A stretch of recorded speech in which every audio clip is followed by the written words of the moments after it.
Sahabat Geni yang dikasih Tuhan, Salam. Saya Jeffrey dari PDKK Santo Yosef Denpasar. Hari ini renungan dengan tema kuasa kegelapan menghalangi kerajaan Allah di dalam kehidupan kita. Bacaan diambil dari Injil Lukas pasal 11 ayat 14-26. Yesus dan Beelzebul. Inilah Injil Yesus Kristus karangan Santo Lukas. Dimuliakanlah Tuhan dalam pikiran, mulut, dan hatiku. Pada suatu kali Yesus mengusir dari suatu setan yang membisukan. Ketika setan itu keluar, orang bisu itu dapat berkata-kata. Maka heranlah orang banyak.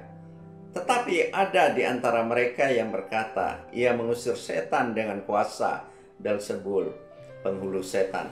Ada pula yang meminta suatu tanda dari surga kepadanya untuk mencobai dia. Tetapi Yesus mengetahui pikiran mereka lalu berkata, setiap kerajaan yang terpecah-pecah pasti binasa, dan setiap rumah tangga yang terpecah-pecah pasti runtuh. Jikalau iblis itu juga terbagi-bagi dan melawan dirinya sendiri, bagaimanakah kerajaannya dapat bertahan? Sebab kamu berkata bahwa aku mengusir setan dengan kuasa Beelzebul. Jadi jika aku mengusir setan dengan kuasa Beelzebul, dengan kuasa apakah pengikut-pengikutmu mengusirnya?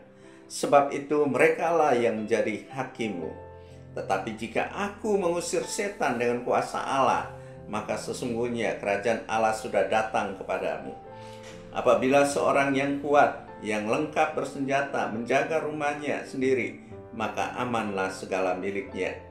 Tetapi jika seorang yang lebih kuat daripadanya menyerang dan mengalahkannya, maka orang itu akan merampas perlengkapan senjata yang diandalkannya dan akan membagi-bagikan rampasannya. Siapa tidak bersama aku, ia melawan aku, dan siapa tidak mengumpulkan bersama aku, ia mencerai-beraikan. Apabila roh jahat keluar dari manusia, ia mengembara ke tempat-tempat yang tandus mencari perhentian. Dan karena ia tidak mendapatkannya, ia berkata, aku akan kembali ke rumah yang telah kutinggalkan itu. Maka pergilah ia dan mendapatkan rumah itu bersih tersapu dan rapi teratur. Lalu ia keluar dan mengajak 7 roh lain yang lebih jahat daripadanya, dan mereka masuk dan berdiam di situ. Maka akhirnya keadaan orang itu lebih buruk daripada keadaannya semula. Demikianlah Injil Tuhan. Terpujilah Yesus Kristus. Sahabat Geni yang dikasih Tuhan, Yesus mengusir kuasa setan yang membisukan orang itu, dan setelah setan itu diusir, maka orang itu dapat berkata-kata.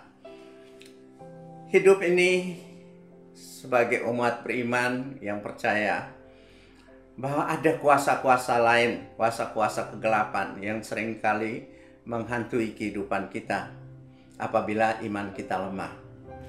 Kuasa-kuasa kegelapan ini akan membuat kita menjauh daripada Yesus, menjauh daripada Tuhan, dan semangat untuk berkomunitas, semangat untuk berdoa, semangat untuk merenungkan firman Tuhan, akhirnya tidak dapat kita jalani dengan sesungguhnya.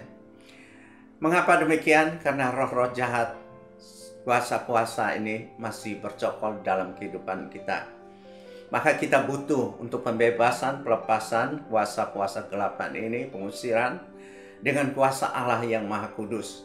Hanya di dalam nama Yesus yang telah tersalib dan darahnya yang maha berharga yang akan menebus semuanya untuk keselamatan kita. Kerajaan Allah akan memberi kita damai sejahtera, sukacita, kebahagiaan di dalam hidup kita.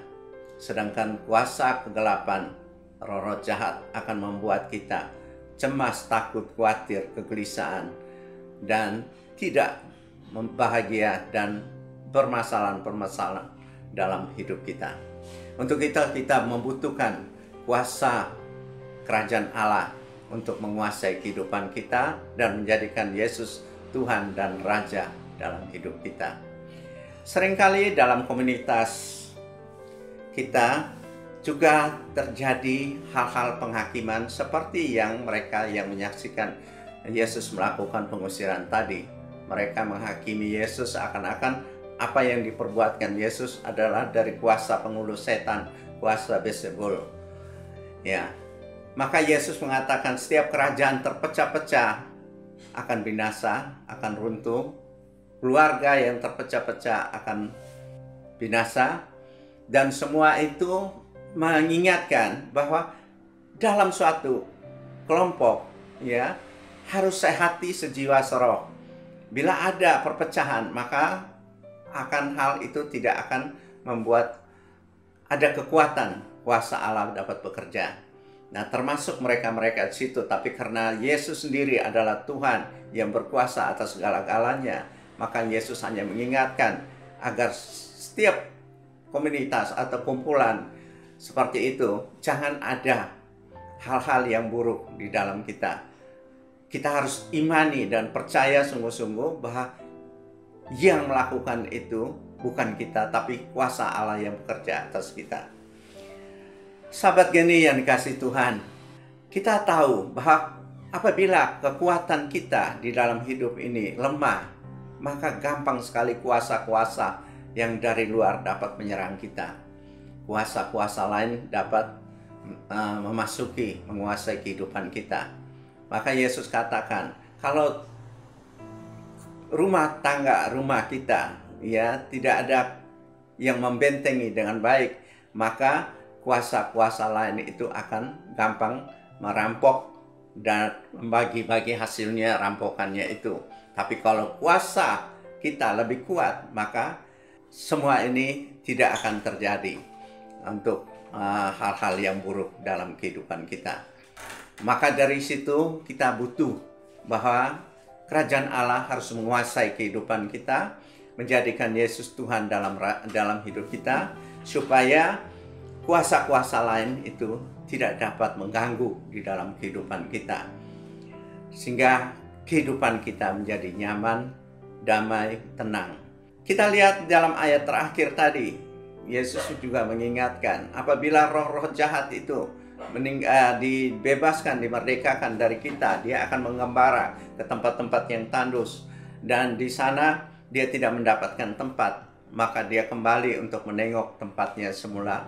Ternyata tempat yang semula bersih, tersapu bersih, dan rapi, tanpa ada penghuni. Penghuninya macam mana? Ya, penghuni tentu dengan mengisikan kehadiran Allah dalam rumah itu, yaitu dengan firman Tuhan, dengan doa, dengan berkomunitas, berkumpul bersama. Tapi kalau hal itu tidak terjadi, maka termasuk ada kekeringan dan kekosongan, sehingga gampang sekali roh yang tadi setelah meninggalkan kita, dia akan kembali dan mengajak roh-roh yang lain, 7 roh jahat yang lain untuk masuk kembali ke tempat yang dia tinggalkan. Sehingga orang itu bisa akan lebih jahat daripada dari semula. Sehingga dia menguasai kembali. Dan akibatnya orang itu akan lebih menjauhi dan bisa saja menjadi tukang orang yang gampang menghakimi sesamanya. Seperti yang dikatakan Yesus awal-awal tadi. Maka itu kita harus mengisi jiwa kita, batin kita dengan mengandalkan Tuhan, menghadirkan Tuhan lewat doa, firman Tuhan, lewat komunitas, lewat sharing-sharing.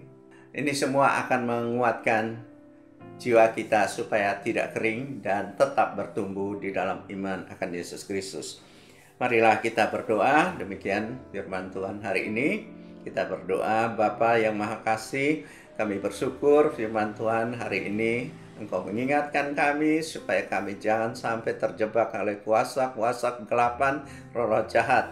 Dan kami supaya senantiasa mengandalkan Yesus di dalam segala hal melalui pengorbanan yang kudus di kayu salib dengan darah yang maha berharga. Maka semua itu dapat memerdekakan kami dari kuasa-kuasa kegelapan, roh-roh jahat, sehingga kami boleh menjadi anak-anak kerajaan Allah yang menjadikan Yesus Tuhan dan Raja dalam hidup kami. Syukur dan terima kasih Tuhan untuk semuanya. Hanya di dalam nama Yesus aku berdoa. Amin. Di nama Bapa, Putra, dan Roh Kudus. Amin.